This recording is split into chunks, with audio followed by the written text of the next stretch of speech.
तलाक तलाक तलाक, ट्रिपल तलाक, मुस्लिम विमेन, ये कुछ ऐसे फ्रेजेस हैं जो आपने पिछले 2-3 साल में बहुत बार सुने होंगे।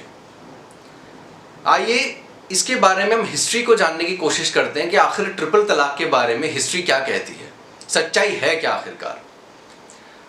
मैं एज अ लॉ स्टूडेंट मैंने भी एक किताब पढ़ी है जो अगर आप व्यूअर्स एज लॉयर्स या एज लॉ स्टूडेंट्स देख रहे हैं तो एक किताब थी अकील अहमद साहब ने लिखी थी मोहम्मदन लॉ के ऊपर, जो हमें कॉलेजेस में पढ़ाई ही जाती है, मेजॉरिटी कॉलेजेस में वही पढ़ाई जाती है। और अगर आप सिटीजन्स देख रहे हैं इस वीडियो को तो आप भी इस किताब को खरीद सकते हैं समझने के लिए।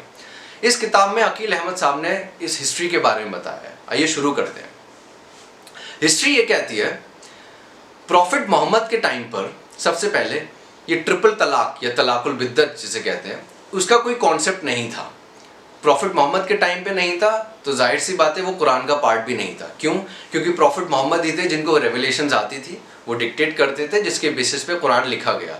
तो ये बात तो क्लियर है, ट्रिपल तलाक कुरान का पार्ट नहीं है। चलिए अब आगे बढ़ते हैं कि आखिरकार ये आया कैसे और हमें और एविडेंसेस चाहिए समझने के लिए कि कुरान का पार्ट नहीं है। अगर हिस्ट्री में वापस जाएं तो जब प्रॉफिट मोहम्मद की डेथ हो गई उसके बहुत से सालों बाद भी इस्लाम पूरे देश में धीरे धीरे फैल रहा था और अरब्स का बहुत कंट्रोल था। तो अरब सोल्जर्स ने बहुत सी कंट्रीज को कॉन्कर किया, जैसे इजिप्ट, पर्शिया, जो उनकी पास की कंट्रीज थी। जब ये सोल्जर्स वहाँ लड़ने जाते थे तो वहाँ की औरतें इन्हें बहुत खूबसूरत लगी, पर्शिया और इजिप्ट की। ये मैरिड सोल्जर्स थे, पहले से इनकी शादी हुई भी थी। तो वहाँ जाकर इन्होंने इनको प्रपोजल दिया लेडीज़ को कि हम तुमसे निकाह करना चाहते हैं। वहाँ की लेडीज़ ने इनको साफ बोला कि अगर तुम हमसे निकाह करना चाहते हो तो अपनी पहले पुरानी बीवियों को तलाक दो, तभी हम तुम्हारे साथ निकाह कर पाएंगे।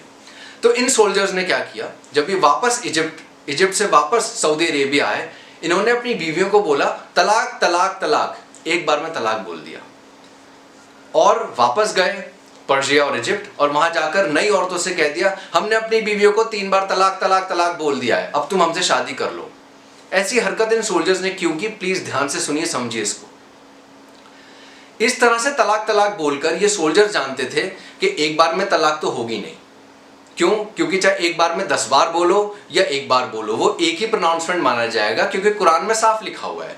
क्या लिखा है कि 3 मेंस्ट्रुअल साइकिल्स या 3 महीने के गैप पर एक महीने पर प्रोनाउंसमेंट होगा तभी जाकर तलाक होगी। ये क्लियर है, ये कुरान में लिखा हुआ है। तो इन्होंने सोचा कि अगर मैं ऐसे तलाक तलाक तलाक बोलूंगा तो पुरानी बीवी तो मेंटेन रहेगी मेरी, और मैं जाकर नई औरतों से जाके कह दूंगा मैंने 3 बार तलाक बोल दी और उनसे भी निकाह कर लूंगा। तो इस हरकत की वजह से इन सोल्जर्स को दोनों बेनिफिट्स मिले, पुरानी बीवी भी मेंटेन रही और नई औरतें इन्हें मिल गई। ये बहुत हरकत फैलती चली गई और उस टाइम के किंग कैलिफ उमर, उनके कानों तक ये बात पहुंची। उन्हें बड़ा दुख हुआ। कैलिफ उमर के बारे में आप नेट पे पढ़ सकते हैं, he was one of the most powerful Kings of history. जब उनको पता चला, उन्होंने एक स्टेटमेंट जारी की इस हरकत को रोकने के लिए। प्लीज ध्यान से सुनिएगा उन्होंने क्या बोला। उन्होंने बोला अब अगर तुमने इस तरह से तलाक एक बार में 3 बार बोली तो मैं तलाक मान लूंगा कि तुमने तलाक दे दी। प्लीज ध्यान से समझिए इसको, मैं कहना क्या चाह रहा हूं। उस कैलिफ ने ये बात इसलिए बोली ताकि ये जो तलाक तलाक बोलकर ये प्रैक्टिस शुरू हो रही थी उस प्रैक्टिस को रोका जाए। It was a warning, it was a threat, it was a caution कि अब तुम सोल्जर्स ऐसे मत बोलना तलाक तलाक तलाक, वरना तलाक मान ली जाएगी, ताकि वो सोल्जर्स इस तरह की हरकत, वाइफ को साथ रख के दूसरी लेडीज को लाने की हरकतें रोक दें। हुआ क्या, जो ये स्टेटमेंट थी इस तरह तलाक बोल ली एक बार में 3-3 बार तो मैं एक बार में प्रोनाउंसमेंट मान लूंगा, एक हनफी कम्युनिटी थी उसने इतनी बात को कट कॉपी पेस्ट करके अपने पास रख लिया और पूरे वर्ल्ड में फैला दिया कि एक बार में अगर तलाक तलाक तलाक बोली तो वो तलाक मान ली जाएगी। तो इनफैक्ट ट्रिपल तलाक यहां से प्रूव होता है it is not part of Quran, it is not part of Islam. सही तरीका वही है जो मैंने आपको 3 मेंस्ट्रुअल साइकिल्स वाला बताया, और एक तरह से कह सकते हैं इट्स जस्ट लाइक मीडिएशन। जैसे हम किसी भी मुद्दे को सॉल्व करने के लिए मीडिएशन में जाते हैं, साथ बैठ के डिस्कस करते हैं, उसी तरह से तलाक का भी कॉन्सेप्ट है। बहुत अच्छा कॉन्सेप्ट है कुरान में कि आप साथ बैठिए हस्बैंड वाइफ, देखिए अगर आप साथ रह सकते हैं, पहला प्रोनाउंसमेंट दीजिए, फिर 1 महीना वेट कीजिए, फिर प्रोनाउंसमेंट दीजिए, 1 महीना वेट कीजिए, फिर प्रोनाउंसमेंट दीजिए, 1 महीना वेट कीजिए। इस बीच में कहीं पर भी अगर सुलहनामा हो जाती है, कॉम्प्रोमाइज हो जाता है तो तलाक नहीं होगी।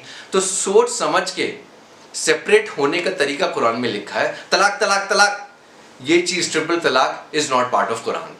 प्लीज़ इस वीडियो को स्प्रेड कीजिए, अपने ज़रूरतमंद लोगों तक पहुंचाइए ताकि जो सच्चाई है सभी लोगों को इसके बारे में पता चल सके। I hope you like my video. Thank you so much.